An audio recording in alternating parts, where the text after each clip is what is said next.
Aleluia. Glória a Deus.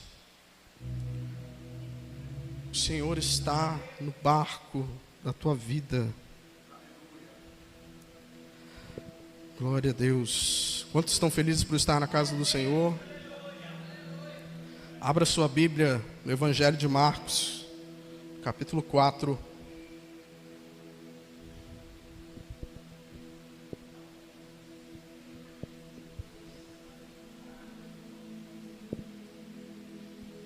A partir do versículo 31. Evangelho de Marcos, capítulo 4, a partir do versículo 31.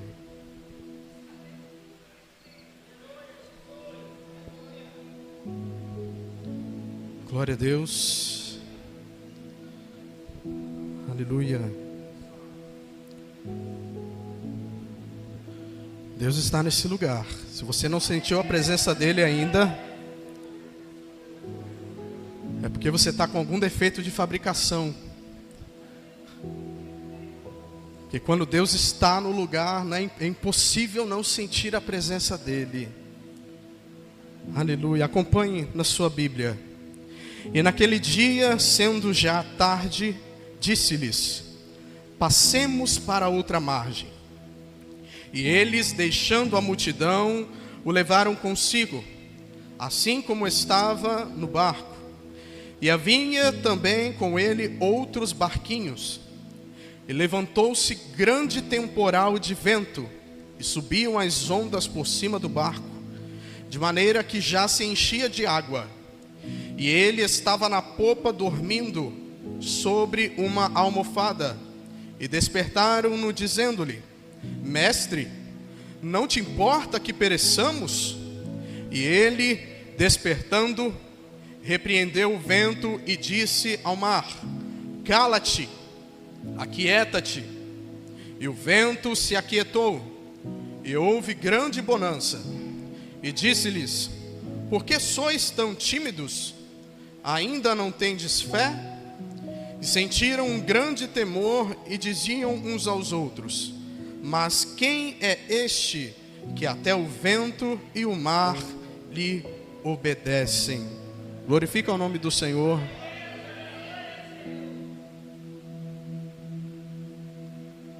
Glória a Deus. Aleluia. Irmãos, esse relato, ele acontece após um dia cheio de ensinamentos de Jesus. Jesus, ele passou o dia ensinando a multidão diversas parábolas.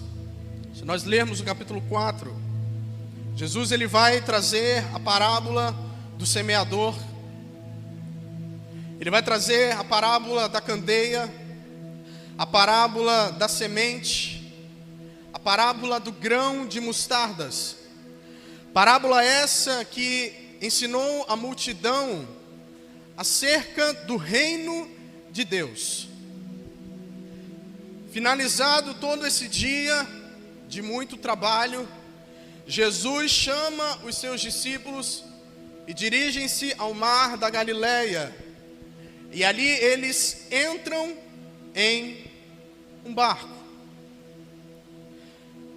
Eles decidem então, Jesus os convida a passar para outro lado, para outra margem. Para nós nos situarmos, o mar da Galileia, como ele é conhecido, na verdade ele não é um mar, ele é um lago. E esse lago, ele que tem 20 quilômetros de comprimento por 14 quilômetros de largura, ele é um lago de águas doces, e ele é encurralado pelas montanhas de Golã, e no seu extremo norte fica o Monte Hermon, que é a montanha mais alta de todo Israel, com quase 3.000 metros de altitude. O cume do Monte Hermon, ele fica durante o ano inteiro coberto de gelo. E com certa frequência, os ventos gelados do cume do Monte Hermon, eles descem até a superfície do Mar da Galileia, ou Lago de Genezaré, ou Lago de Tiberíades. Tá? Na Bíblia nós vamos encontrar ele com esses nomes. E esses ventos gelados descem a esse mar. E pelo fato do mar ao seu redor ele está encurralado pelas montanhas, aquele vento ele não tem para onde escapar.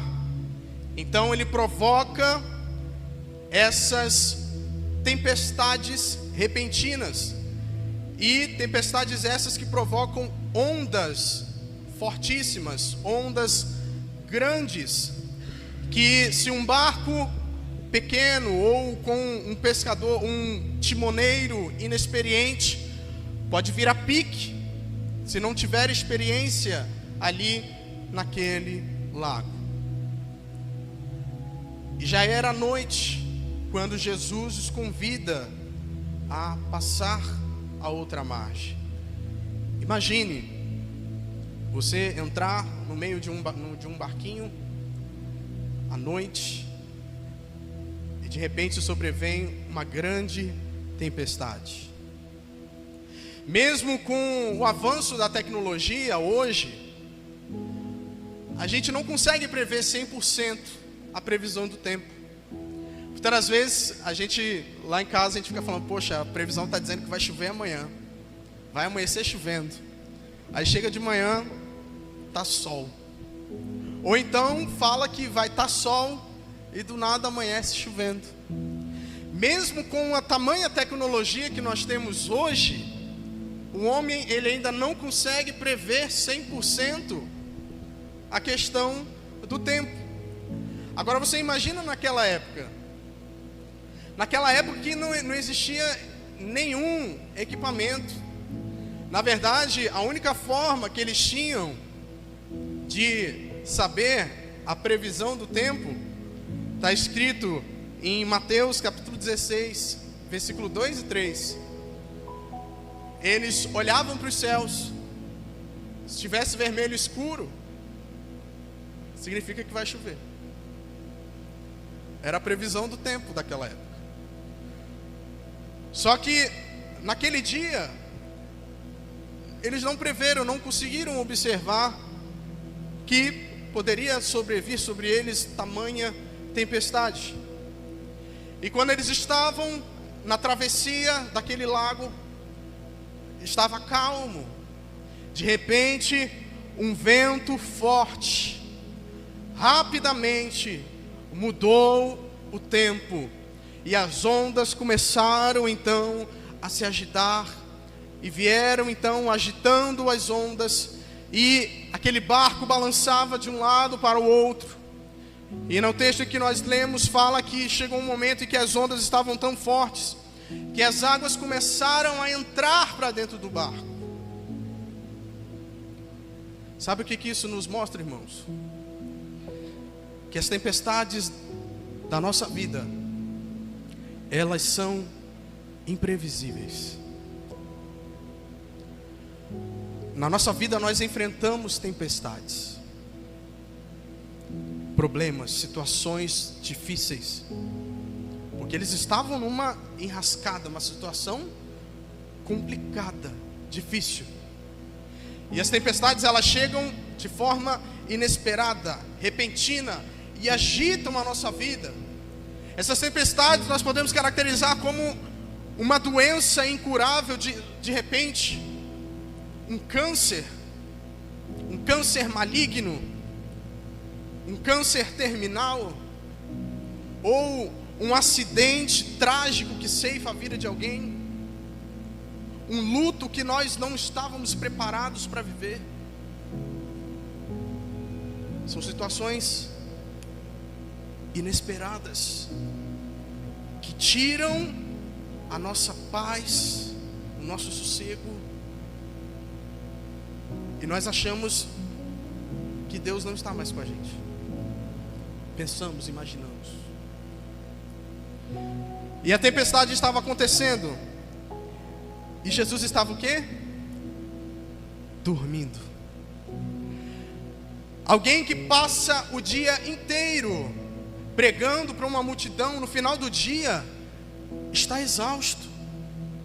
Isso nos mostra a natureza de Jesus, que ele era Deus, mas ele também era homem. E Jesus, após pregar para a multidão o dia inteiro, ele estava cansado. Então ele aproveitou aquela travessia do Mar da Galileia para tirar um cochilo, para descansar um pouco.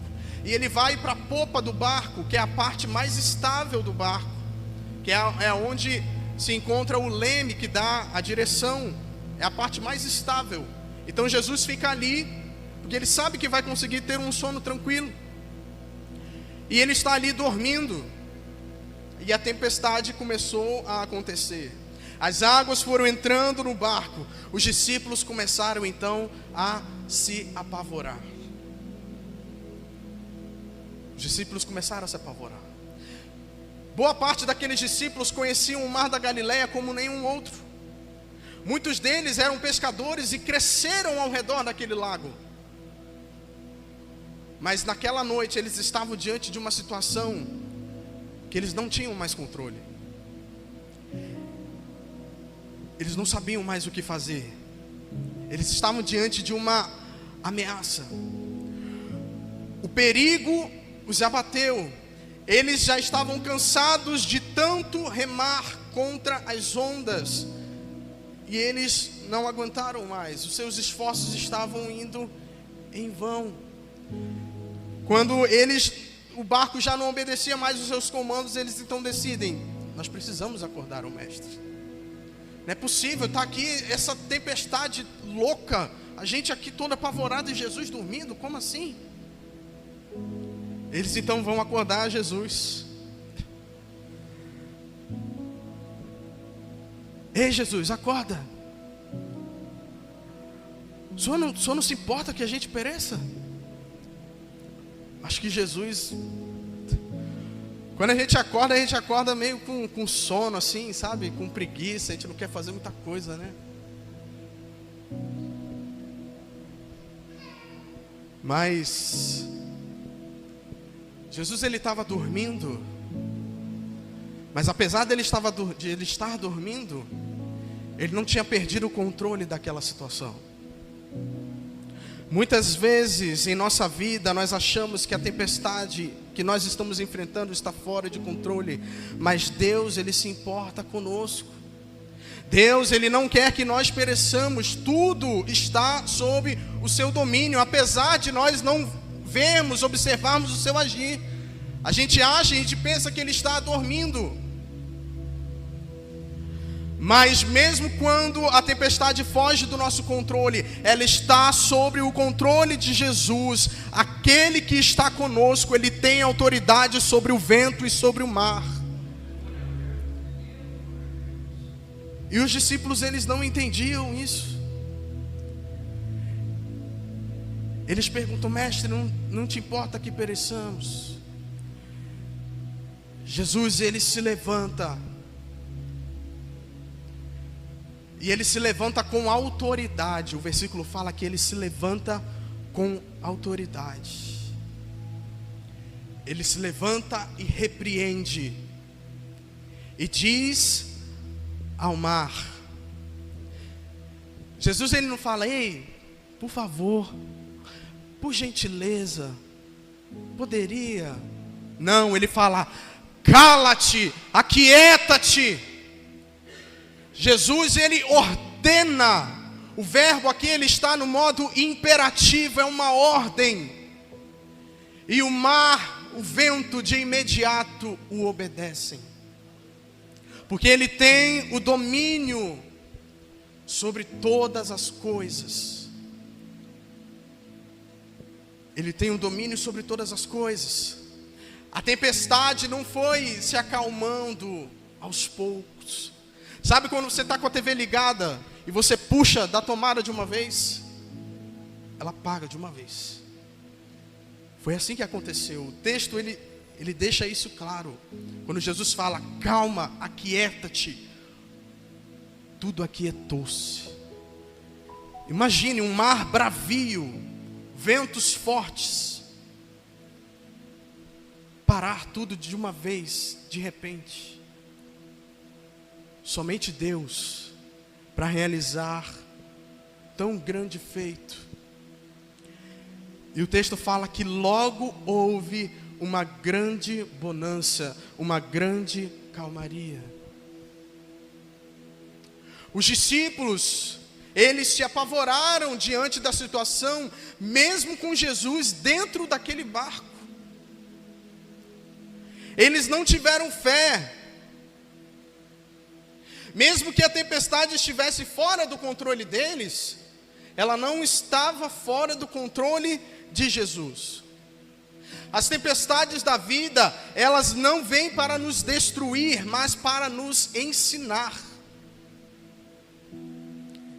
E Jesus, ele questiona eles: por que sois tão tímidos? Ainda não tendes fé?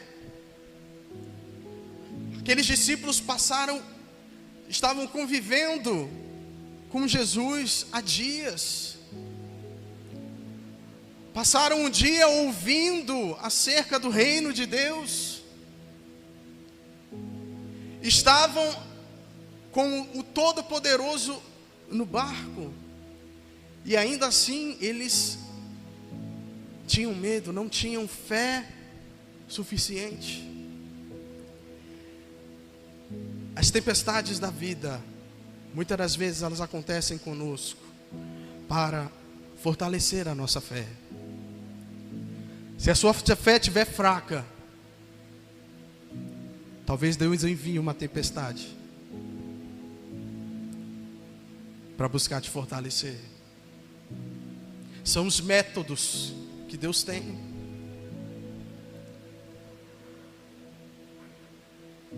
Quando Jesus ele faz essa pergunta, ele ensina aos discípulos a confiar na promessa que ele fez. Qual foi a promessa que ele fez para eles? Vamos ler o versículo 35. E naquele dia, sendo já tarde, dissemos-lhes: passemos para a outra margem. Qual era o destino deles? A outra margem. O destino deles era a outra margem. Não era naufragar. Era o outro lado do mar. Eles iam enfrentar uma tempestade, sim, mas Cristo estava no barco e o destino deles era chegar até o outro lado, porque Cristo vela por sua palavra. Ele vela por sua palavra. Então nós precisamos ter fé e não medo. Jesus, ele está conosco. E quando ele está conosco, nós podemos desfrutar da paz, mesmo quando as ondas estão bravias, porque ele é poderoso. E aquilo que nos amedronta está debaixo dos seus pés. Louvado seja o nome do Senhor.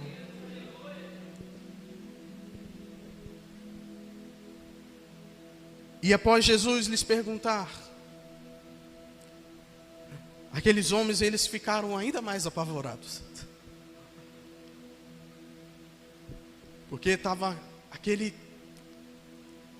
cena, aquela tempestade bravia.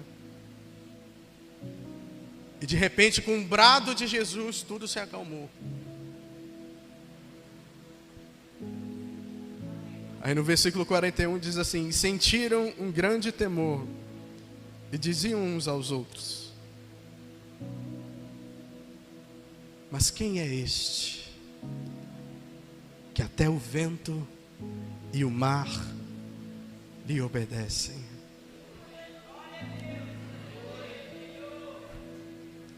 Os discípulos ficaram maravilhados, irmãos.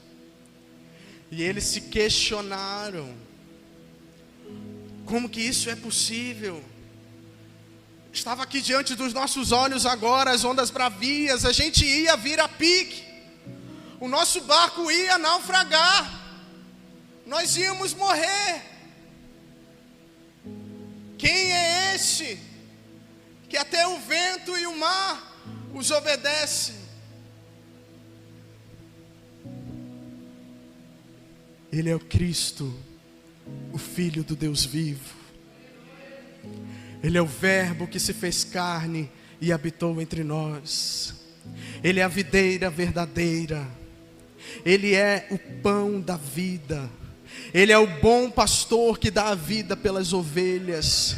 Ele é o Cordeiro de Deus que tira o pecado do mundo, que se entregou na cruz do Calvário, para que eu e você tivéssemos vida e vida em abundância.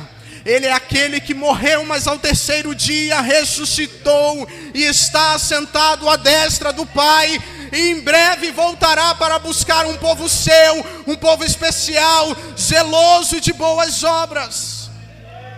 É este que ordena ao mar: cala-te, e ao vento: aquieta-te. E eles se calam e se aquietam. Esse é o Deus ao qual nós servimos, ao qual você veio adorar e servir nessa noite. Então nessa passagem nós aprendemos o poder de Deus e a sua autoridade sobre as circunstâncias da nossa vida. O mar pode estar revolto, pode estar bravio, a tempestade pode ser assustadora,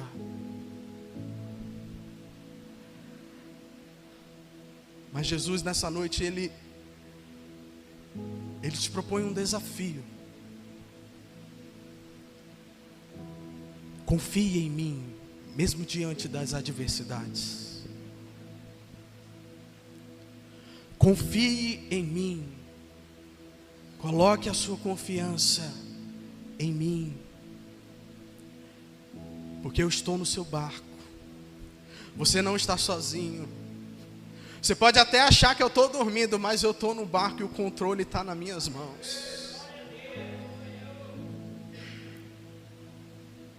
Jesus, Ele está presente. Devemos confiar nele e na sua soberania, mesmo quando nós não entendemos completamente aquilo que está acontecendo ao nosso redor. Confie inteiramente no Senhor. Aquilo que está escrito ali, ó: fé, confiança total em Deus. Confie totalmente, não importa as circunstâncias. E certamente o Senhor, Ele vai trazer vitória. Sabe por quê? Porque naquele dia eles chegaram ao outro lado. E quando eles chegaram àquele outro lado, eles realizaram uma das passagens mais bonitas da Bíblia. Quando Jesus se encontra com um homem endemoniado na cidade de Gadara. E ali Ele transforma a vida daquela pessoa. Então muitas das vezes você vai passar por tempestades difíceis, mas quando você chegar na outra margem, após a bonança, Jesus vai conceder vitória que vai transformar o seu viver. Eu agradeço a oportunidade em nome de Jesus. Amém.